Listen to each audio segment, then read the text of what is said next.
This is National Native News. I'm Antonia Gonzalez. An Ontario First Nation has declared a state of emergency due to a wildfire.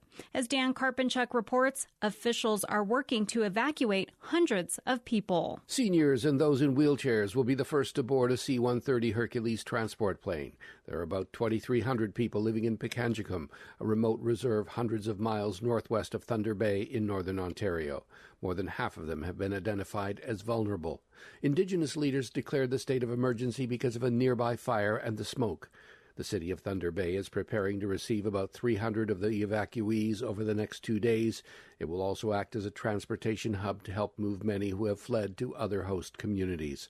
Meanwhile, more than a dozen fire crews are trying to contain the fire east of Pikangikum. It's already burned through about 1,000 acres of forest. Officials say so far it's burning away from the community, but that could change dramatically if the wind shifts. The Assembly of First Nations says it will do whatever it can to help.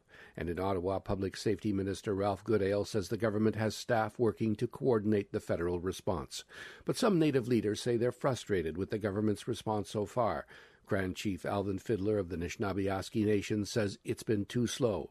He says his officials have been in contact with the government since late Wednesday to try to get a quicker reaction, just knowing the scope of the emergency and the number of people that have to be moved. For National Native News, I'm Dan Karpinchuk. In Oklahoma, communities are continuing assessments and recovery efforts from recent storms. The Muskogee Creek Nation declared an emergency this week due to heavy rain and flooding, which has impacted property of tribal citizens, as well as tribal offices and businesses, including the closure of the River Spirit Casino.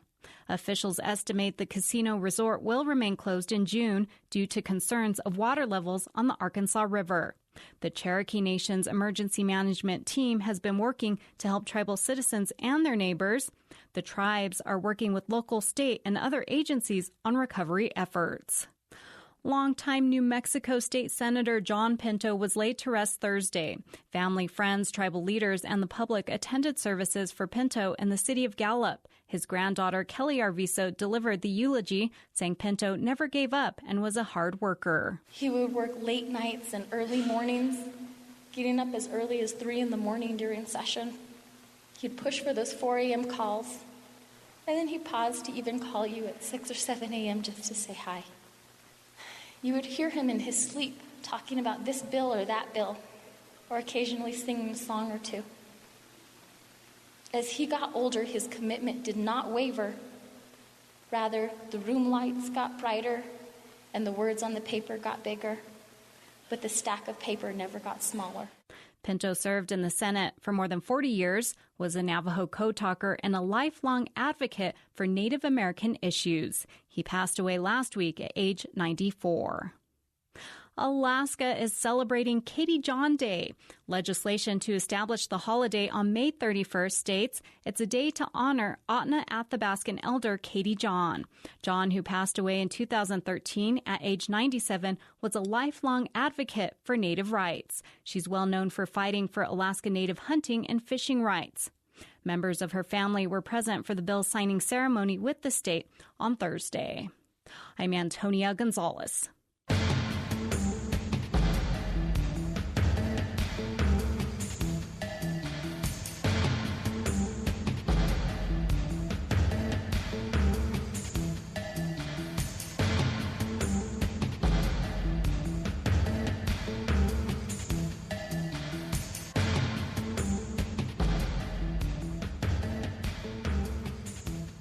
National Native News is produced by Kawanak Broadcast Corporation, with funding by the Corporation for Public Broadcasting. Support by Ramona Farms, offering wholesome and delicious foods from our heirloom crops as our contribution to a better diet for the benefit of all people. We are honored to share our centuries-old farming and culinary traditions online at ramonafarms.com. Support for law and justice-related programming provided by Hobbs, Strauss, Dean & Walker, LLP, a national law firm dedicated to promoting and defending tribal rights for more than 30 years. More information available at hobbsstrauss.com.